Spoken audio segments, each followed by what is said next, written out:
welcome back to Kingston Reviews. Derek here. Thank you guys for tuning in for another video. I really appreciate it. So today's video is going to be about Javion Magee. He's a young 21-year-old truck driver that recently passed away in Henderson, North Carolina.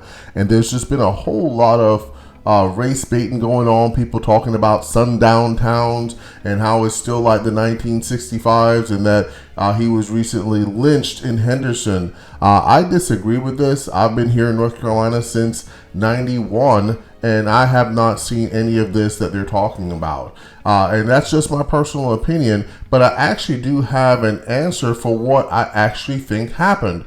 And I suggest that they're not going to talk about it after everything's up. But go ahead and stick around to the end of the video for that answer, and I'll let you guys know. If you guys like content like this, please don't forget to like, comment, let me know what you guys think about what I'm saying, and subscribe to the channel for more content like this. Thank you. Investigation surrounding Javion Magee, a man found dead with a rope around his neck in Vance County. Investigative reporter Mary Smith is here with us. You've been following this all along. You've got brand new video just released. Tell us what you got. Yeah, that's right. We got this video within the last 45 minutes. It's dated September 10th, the day before Javion Magee was found dead, and appears to show him purchasing rope at Walmart. Before we go any further, I thought we'd go ahead and show you guys exactly where Henderson, North Carolina is. It's in close proximity to Raleigh, and it's not too far from the Virginia border. So let's go ahead and take a look at that. Here's Henderson, North Carolina right here. And to give you guys a little better perspective, it's right off of right off of Highway 85, which is a main thoroughfare that cuts through North Carolina.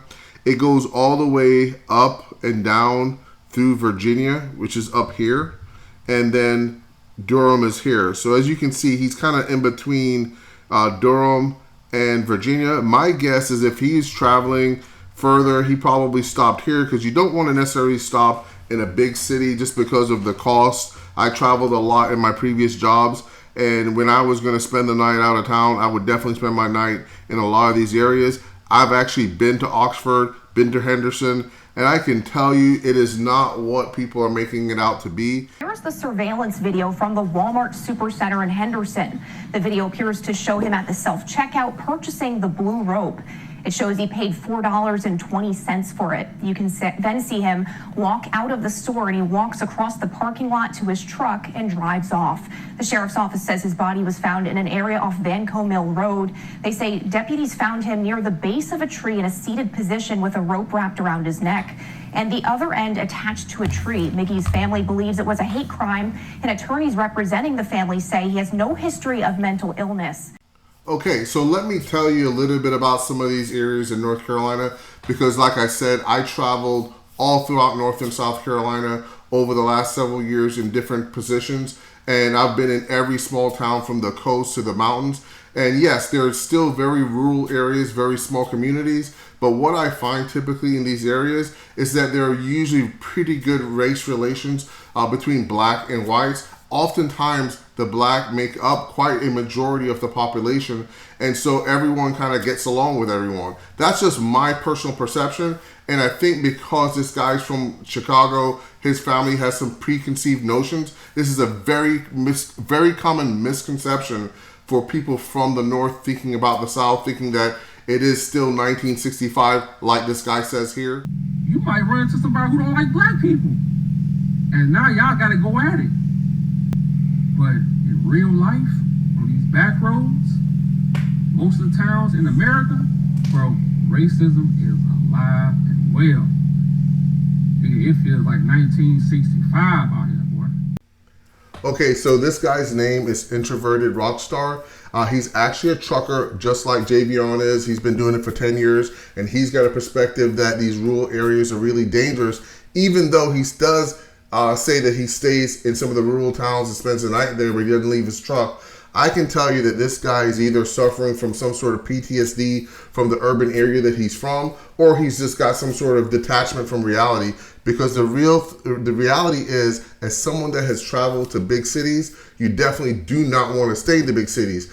let's look at some of the crime and shooting rates in Chicago and some of the cities where like Javion is from. Air vigil turns deadly on Chicago's southwest side. One person was killed and 6 others were wounded. It happened last night in Little Village. Sharday Gray tells us what investigators know so far. You've seen these 3 men. Chicago police just released new surveillance video, hoping to find the gunman who shot a 12-year-old girl on the way home from her own birthday party. Right now, crime tape surrounds that apartment complex where that deadly unfolded and where officers have been combing through mostly the first floor of this apartment complex. This is what we know so far. Chicago police say a 43-year-old woman was inside of a home here when she was approached by a 17-year-old boy who pulled out a gun and fired shots at the victim before running away. Okay, let's take a look at some of the murder rates for Chicago, just so you can see some of the numbers that we're talking about. Chicago police releasing a preliminary look at crime numbers for 2023. This as the city already records its first shooting death of 2024. Preliminary numbers show 617 murders last year, down from 709 in 2022. There were also fewer shooting victims, 2,883 last year, compared to 3,484 in 2022. So as you guys can see, Chicago's got a major problem with shootings and homicides. At 3,400 shootings for the year, that averaged out, I did the math, at 9.5 people being shot every single day of the year. And for someone from Chicago to have the unrealistic fear that when they go to the south or to a rural area that they're probably going to get killed or murdered or hung or something like that is absolutely some sort of detachment from reality. Here is the surveillance video from the Walmart Supercenter in Henderson. The video appears to show him at the self-checkout purchasing the blue rope. It shows he paid $4.20 for it. You can then see him walk out of the store, and he walks across the parking lot to his truck and drives off. The sheriff's office says his body was found in an area off Vanco Mill Road. They say deputies found him near the base of a tree. So now let's go ahead and hear from the sheriff for Henderson, North Carolina. And remember, like I said, some of these areas, they do have quite a huge black community, and the sheriff just so happens to be black. Good morning. Yes, this is Sheriff Curtis Brame here in Vance County. On Wednesday, September 11th, approximately 10:08 a.m., Vance County Sheriff Office received a call out to a rural part of the community, Vanco Mill Road, 285 Vanco Mill Road, where a deceased young man was sitting up against a tree, with his back up against a tree. He had a rope around his neck, and he had the top of the rope was up in the tree limb. There was not a noose. There was not a knot in the rope. We have information that we got that this young man had visited a local Walmart store here in Henderson, where he purchased an item that was possibly used around his neck. So as you can see, we've got pretty clear video evidence of him purchasing the rope from Walmart.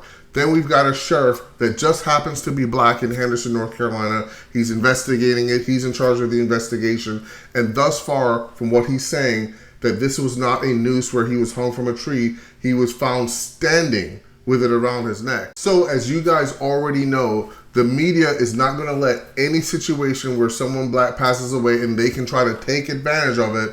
They're going to definitely want to talk about it. And here comes the race baiters like Roland again. Javion Magee is a trucker out of Chicago who was found at the base of a tree in North Carolina. This video has gone viral, and so we want to play this video for you. Check this out. Hey y'all, I would have never thought I had to make this kind of post on my TikTok, but my family desperately needs your help. This is my little cousin, Javion Magee. He's from Chicago, Illinois. He was 21 years old and would have been 22 in a few weeks. He was found hanging from a tree in Henderson, North Carolina yesterday. He drove trucks, so that was his reason for even being out there. The police officers are trying to say that he went to Walmart, purchased the rope, and hung himself. We obviously don't believe that, and we are just asking for your help to push his story out there. So Javion's death is completely unfortunate. I mean, nobody wants to hear about a 21-year-old young man obviously trying to work and do the right things passing away. But to make the huge jump and push this into he was being lynched in Henderson, North Carolina, when they don't have the information, and then media running with this before they have all the pieces of the information, is the continuation of the PTSD that they give to Black Americans that think that everybody is out to get them. The reality is that these areas are actually quite safe relative to the insanity that you find in Chicago, New York, in the bigger cities. So the fact that these people are have this unrealistic fear of dying in a rural area is so crazy. It's unbelievable to me that they don't even look at the statistics and the facts of the area that they're from relative to what happened. So this really begs us to consider, why are we getting so many negative stories about the South, considering that the area that he's from actually has a Black sheriff? And like I said before, in a lot of these areas, the population is actually majority Black. Why is the South getting such a bad rap in this situation?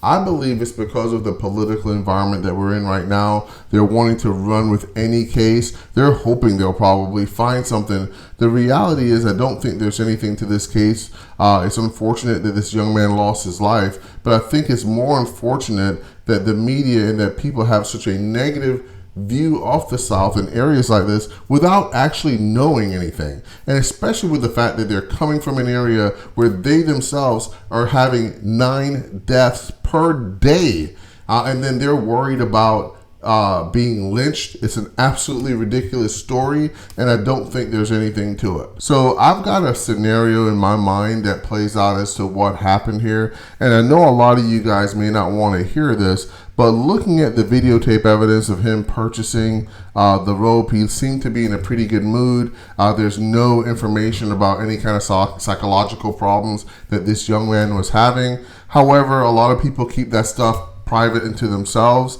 And truck drivers are also pretty private people. Obviously, they're on the road all the time by themselves. But in this situation, when he bought the rope, he looks like he's in a pretty good mood.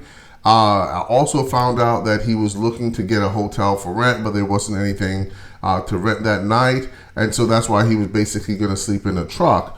But I think this may have something to do with some sort of sex. There's some people that will basically choke themselves, and maybe that's what he was doing here. That's just my opinion. It's just my hypothesis of what might have happened. There is no other evidence other than the fact that it was loosely around his neck and that he was not in a hanging position but a seated position. That makes me feel that way. I'll add a little bit more detail to that here after this, talking about those type of deaths and see if there's any kind of correlation. Basically, is you hang yourself with some item, and you're not jumping off a chair. You're not hanging from a tree, like jumping off of a tree, so that you're, actually falling and strangling and maybe breaking your hyoid bone, likely doing so. No, what you're simply doing is putting it around your neck and bending your knees. Okay, so the idea is you're just compressing the sides of your neck so that the blood flow is stopped, so that you get your oxygen is lessened, so that you get high. Essentially, you get kind of a happy high, and during some sexual activity, this can increase your pleasure. Now, what happens? The reason there are deaths is because sometimes they just take too long to get where they want to go, and so before they achieve their goal, they pass out. And once they pass out, their knees drop, and their body drops, and they can't push back up because they're unconscious, and then they just die in that position. Oftentimes, a family will then find that their loved one naked, maybe just kneeling, and they're like, what happened? How, they think he's been murdered, because they can't believe he could have died in that position, but they don't understand how it really works. So I wanted to include some of this information just so that you guys can kind of think about it. Let me know what you guys think. Am I completely wrong about this? I don't think so. I think my opinion is pretty accurate and spot on to what probably happened. He's driving around in this truck, probably pretty lonely, probably a little bit, frisky, and thought he would do this, and he may have done this before in a safer way, but this was something different. He didn't have a hotel room and ended up trying to do it outside, and this is where we ended up with the case. So I'd also like to suggest that whenever they discover all the evidence of the case and the autopsy is complete, I suggest that if it is not a lynching, you will never hear any more about this case, because number one, They don't want to disgrace this guy in any way. They definitely don't want the family to feel any way about it. And the media has no interest in talking about this beyond the racial division that it creates. So once this next week goes by and the autopsy is complete, I'm going to suggest to you guys that you're not going to hear another word about this case ever again. It'll be dead. And all you YouTubers that are talking about this being a lynching and the South is so racist, I suggest that you guys are not going to talk about this thing again either. So that's my thoughts on what happened here. If you guys agree or disagree, let me know in the comments below. But if you guys like content like this, please don't forget to like, comment, and subscribe to the channel for more content like this. Show him at the self-checkout purchasing the blue rope. Sitting up against a tree, with his back up against a tree. He had a rope around his neck, and he had the top of the rope was up in the tree limb. He was found hanging from a tree in Henderson, North Carolina. The police officers are trying to say that he went to Walmart and purchased the rope and hung himself. We obviously don't believe that. And basically, as you hang yourself with some item, just putting it around your neck and bending your knees. The idea is you're just compressing the sides of your neck. Sometimes they just take too long to get where they want to go. And so before they achieve their goal, they pass out. Oftentimes, a family will then find that their loved one, what happened? How, they think he's been murdered because they can't believe he could have died in that position. We obviously don't believe that. Click the related video to find out more.